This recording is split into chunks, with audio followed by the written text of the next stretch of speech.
Sobre a reforma tributária. Atenção, porque esse é um assunto importante. Há mais de 3 décadas a reforma tramitava no Congresso brasileiro. Foi promulgada no Congresso ontem, durante uma sessão, e o presidente Lula, ministro da Fazenda, Fernando Haddad, entre outras autoridades, participaram dessa promulgação lá no Congresso Nacional. A gente vai saber todos os pontos, o que é que muda a partir de agora, quais são os eixos principais da reforma tributária, conversando com o economista Anderson Araújo, ao vivo pelo VMix.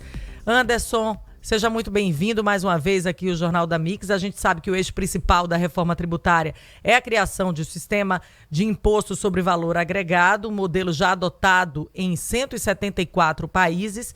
E isso, na prática, significa o quê? Essa implantação do IVA. Bom dia.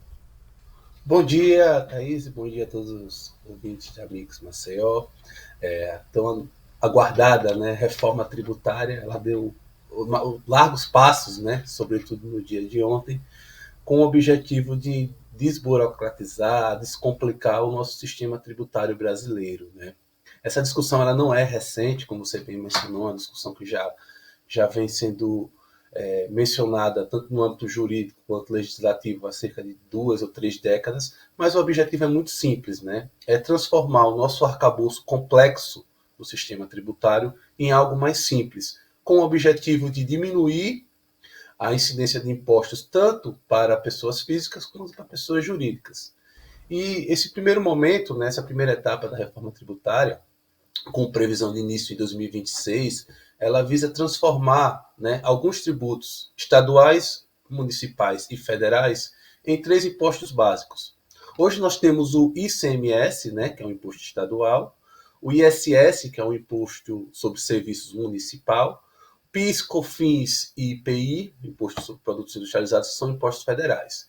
Então a proposta da PEC é justamente transformar esse arcabouço em 3 impostos. O primeiro, que é o denominado IBS, que é o Imposto sobre Bens e Serviços, né, que é um IVA, como foi mencionado. O segundo, que é o CBS, Contribuição sobre Bens e Serviços. E o terceiro, que seria um imposto direcionado chamado IS, né, Imposto Selecionado, que tem como objetivo tributar bens que prejudicam o meio ambiente, né, que causam problemas de saúde, etc. e tal. E resumo, bebidas alcoólicas, cigarros, combustíveis fósseis, etc. e tal.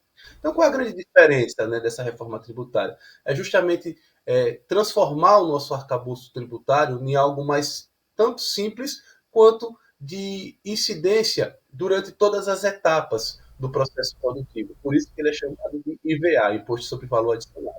Então, É claro que essas mudanças... Tá me ouvindo, Anderson? Eu perdi um pouquinho o seu áudio aqui. Desculpa te interromper. Essas mudanças, elas só devem ser concluídas daqui a muitos anos, né? A gente está calculando até 2033, é isso mesmo, a projeção? Exatamente. 2026 começa, né, com o IBS, que vai substituir os impostos, que tem como objetivo gerar tanto da cobrança quanto da incidência algo mais visível. Hoje, tanto os empresários, né, os produtores de bens e serviços, eles pagam impostos duplicados justamente por não ter uma incidência durante o processo produtivo. Ele consegue descontar, por exemplo, os impostos dos custos de produção, mas não consegue aqueles relacionados a atividades como contábeis, atividade de terceirização, etc. e tal. Então, com essa mudança no regime tributário, o objetivo é justamente esse. E, sobretudo, garantir uma justiça tributária. Ou seja, quem ganha menos, pague menos impostos. Então, esse é o objetivo da reforma tributária, sobretudo também com a criação de um fundo, né, uma espécie de cashback, onde alguns milhões de reais serão acumulados justamente para garantir políticas de benefício às populações de menor renda. Anderson, a gente tem a participação do Marcos Rodrigues, o Marcos que não está aqui na bancada comigo, mas fez questão de interagir, de mandar ali algumas perguntas e a gente vai ouvir a primeira delas agora. Uma das maiores preocupações da reforma tributária envolve também o fim da guerra fiscal, né, entre os estados.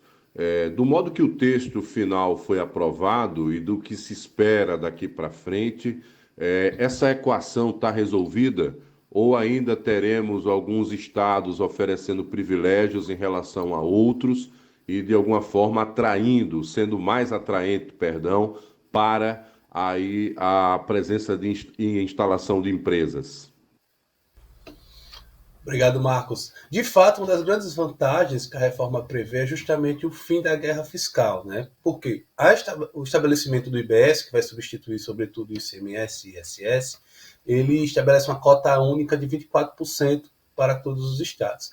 Porém, todavia, contudo, existe a possibilidade, né, de que os estados mudem as suas respectivas alíquotas. Mas, a princípio, né, se imagina, se pensa, né, se estabelece a ideia que o IBS ele vai promover uma melhor, digamos assim, uma melhor justiça fiscal para os estados. E, além disso, vai ser constituído um fundo, né, de cerca de 60 bilhões de reais para corrigir as distorções regionais, algo que vai beneficiar, sobretudo, os estados mais pobres, né, os estados que têm menor poder de arrecadação. A partir dos ajustes que vão seguir complementando a nova reforma tributária, né? É possível que daqui para frente as contas do governo elas ganhem mais previsibilidade, não só as contas do governo, mas também as contas das empresas de um modo geral, Anderson? Sim, né? De um lado, nós teremos aí uma maior transparência no que diz respeito às receitas dos estados, né? Dos estados, municípios, do governo federal, né? Nosso sistema federalista. E do outro lado também, sobretudo, uma cobrança, digamos assim, uma tributação mais eficiente para as organizações privadas, para as empresas privadas, né? Com isso, pensa-se, né, se estabelece uma menor carga tributária, gerando uma melhor possibilidade de investimentos por parte do setor empresarial, né? Algo que é também previsto na PEC da reforma. Tá aí, a gente tem mais uma participação do Marcos Rodrigues, vamos ouvir.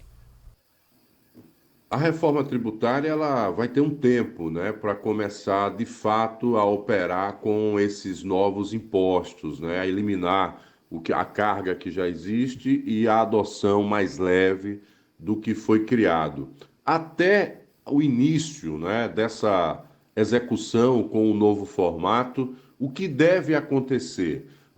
Os empresários, os consumidores vão sentir algum tipo de diferença por conta do comportamento do mercado, de quem produz, de quem compra, de quem consome, ou só sentiremos realmente na prática alguma mudança quando efetivamente os novos impostos começarem a ser cobrados?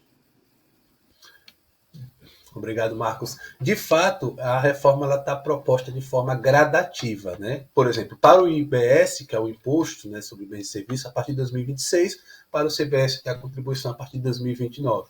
Então, a tendência é que hoje, né, é pago determinados impostos que vão ser convertidos e vão ser transformados de forma mais eficiente. Então, para o consumidor, né, para o empresário, para a pessoa física, talvez o efeito não seja mais sentido. Porém, né, existe um risco que é justamente com o passar do tempo e com possíveis modificações do ponto de vista da proposta original, essa reforma ela for se transformando, né, for se metamorfoseando e perder credibilidade. Mas o formato como ela está construída hoje, né, permitirá, digamos, tanto a transição, digamos, gradativa e tranquila, como também gerando o menor ônus possível para os pagadores de impostos, né? Tanto pessoa física quanto pessoa jurídica. Tá aí, então, só o fato dos impostos não obedecerem ao princípio da cumulatividade, de não cumulatividade, né? O que significará que não haverá mais aquela cobrança em cascata que no final infla os preços e os ajustes de contas, já é um avanço considerável, hein, Anderson? Com certeza, e sobretudo os custos, tanto do ponto de vista jurídico quanto contábil do nosso sistema tributário, né? Algo que também vai gerar eficiência e vai gerar economia para as organizações. Tá aqui agora 7h58, Anderson Araújo, economista, obrigada pela sua participação. São pontos ali importantes, com certeza você voltará para a gente continuar amadurecendo, atualizando as informações. É um assunto muito complexo, para muita gente não é tão compreensível, então é importante que a gente sempre traga e sempre aborde o tema reforma tributária aqui no Jornal da Mix. Muito obrigada. Eu agradeço, estou disponível. Agora, 7h58, gente, só reforçando, nesse momento a Polícia Federal está comandando a operação para apurar crimes cometidos pela